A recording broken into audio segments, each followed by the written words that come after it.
In a period of increasing globalization, people formed international organizations to promote useful working relationships among nations.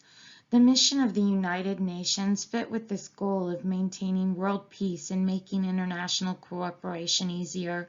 Working through agencies such as the IMF and the World Bank, the UN provides technical advice and loans to developing nations. Other international organizations and treaties such as the World Trade Organization and the General Agreement on Tariffs and Trade promote free trade worldwide.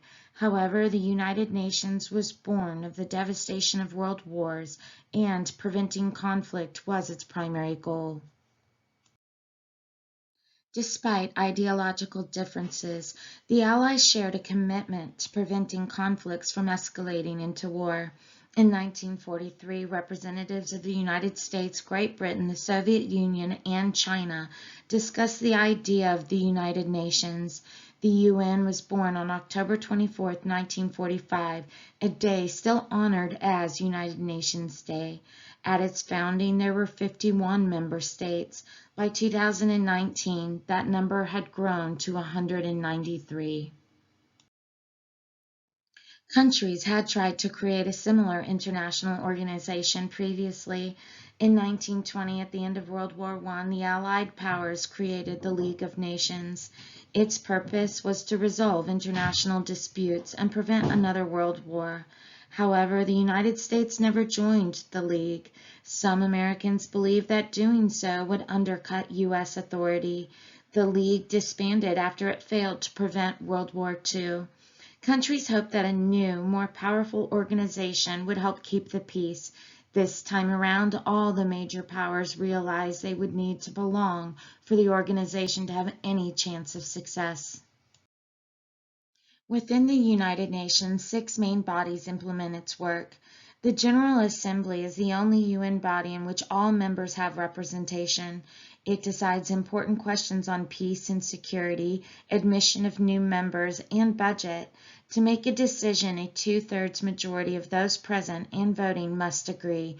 Each member nation has 1 vote.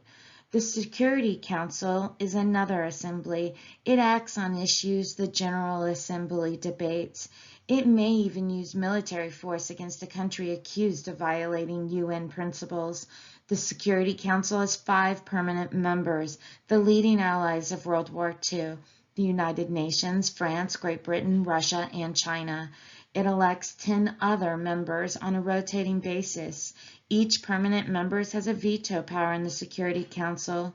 Granting veto power to these 5 nations was controversial in 1945. Other nations resented giving them so much power. Conflicts among these 5 often prevented the UN from taking action to confront problems. There's also the Secretariat. It is the UN's administration arm.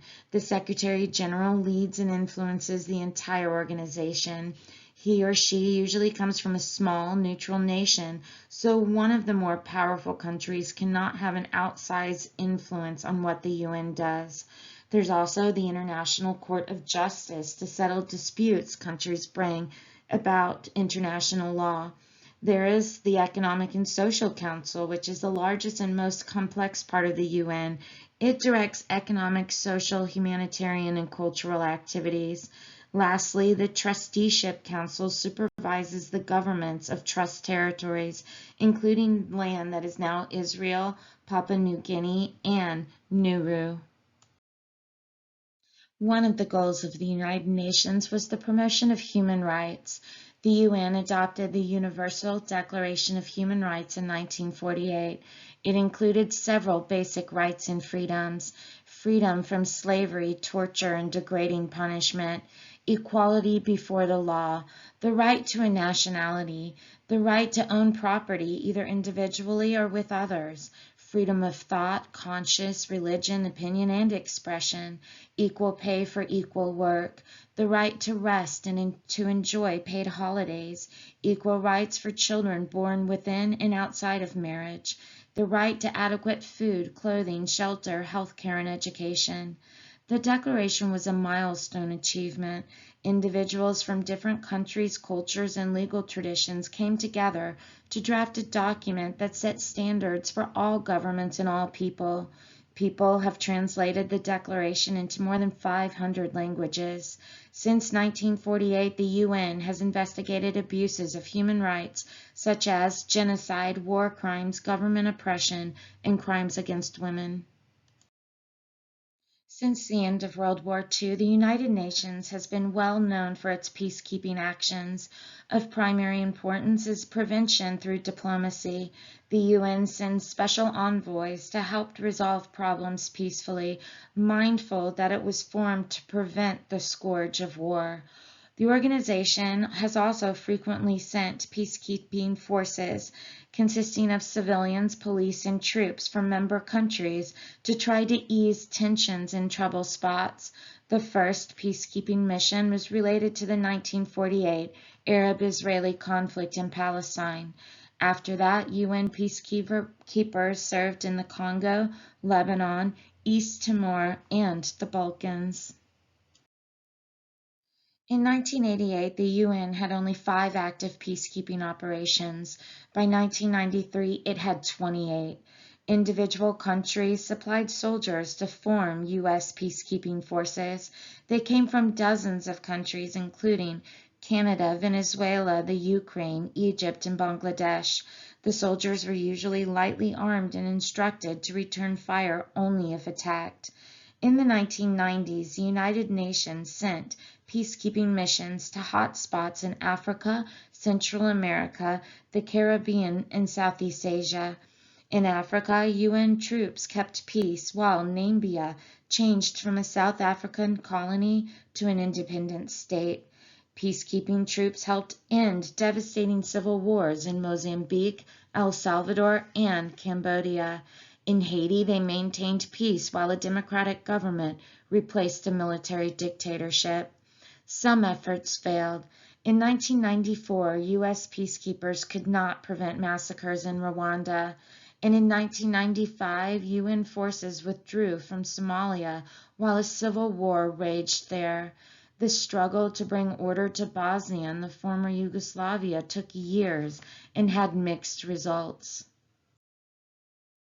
One problem faced by UN peacekeepers has been their slow response. By the time countries agree on the UN mission and send forces, the war might have grown and become hard to control. A second problem happens when people expect the peacekeeping troops to stop the fighting instead of simply monitoring a truce, running free elections, and providing supplies to civilian populations. By 2019, the United Nations was involved in fewer but larger peacekeeping missions. In addition to assemblies and peacekeeping, the UN has other missions. The UN also protects refugees. In times of war, famine, and natural disasters, people often flee their country and seek refuge in a safer location. Working through partners such as NGOs or non-governmental organizations and the agency of the United Nations High Commissioner for Refugees, the UN provides food, medicine, and temporary shelter. Among the earliest refugees the UN helped were Palestinians who fled the disorder following the UN partition of Palestine to create the State of Israel in 1948. In 2019, the UN helped refugees who fled Venezuela and Myanmar. In 1961, the UN established its World Food Program to provide food aid. Its first missions were in Iran, Thailand, and Algeria in 1962. Since its founding, the WFP has fed more than 1.4 billion people, many of whom were affected by natural disasters or political unrest. Fighting in World War II destroyed schools, libraries, and museums in many European countries. In 1945, the UN created UNESCO. After repairing war damage, UNESCO began to focus on developing literacy, extending free education, and protecting cultural and environmental sites by designating them World Heritage Sites. The United Kingdom, Singapore, Israel, and the United States have all left UNESCO in disputes over politics and priorities, although the UK and Singapore rejoined the organization. As of 2019, the United States has not. The UN has also created the World Health Organization, which improves human health by controlling epidemics and providing vaccines. The United Nations Children Fund, or UNICEF, was created to help children after World War II. After that, the fund provided aid to children in the developing world and at disaster sites. The UN program Human Rights Watch has monitored human rights abuses in 100 countries. HRW uses the Universal Declaration of Human Rights as its guide and advocates for policies that prevent abuses. In 2015, the UN General Assembly set 17 goals to accomplish by 2030. These included wiping out hunger and poverty, achieving gender equality, ensuring clean water and sanitation for all, and fighting climate change. On this project, the UN worked with NGOs, including the Bill and Melinda Gates Foundation. Several NGOs have worked closely with the United Nations on economic issues. Each NGO was independent and caused controversy. The World Bank, created in 1944, was used to fight poverty by providing loans to countries. It first focused on dams and roads. Later, it expanded its mission to social projects such as education and disease prevention. Critics charge that the World Bank often ignored how its projects damaged the environment and local culture. For example, a dam might permanently flood many farms. A highway might promote growth, but the resulting profits might also go to investors overseas rather than the people living in the region. Also, the Inter-Monetary Fund, or IMF, created in 1945, was designed to help a country's economy by promoting stable currency exchange rates. It focused on making short-term loans and providing economic advice to countries. Some economics argued that conditions on the IMF loans failed to take into account each country's individual needs. Large, wealthy nations influenced the IMF. It acted on their behalf, critics insisted, even while it claimed to help developing nations. The IMF and the World Bank worked together to create Pathways for Peace in 2018. This report described how countries could work together to prevent violent conflicts. Although the UN is well-funded and powerful, other NGOs also help maintain world peace and improve communication among countries during a time of globalization. For example, the International Peace Bureau was founded in 1891 and won the Nobel Prize for Peace in 1910. It began working for nuclear disarmament in the 1980s. It also lobbied governments to reduce military spending. By 2019, it had 300 member organizations in 70 different countries.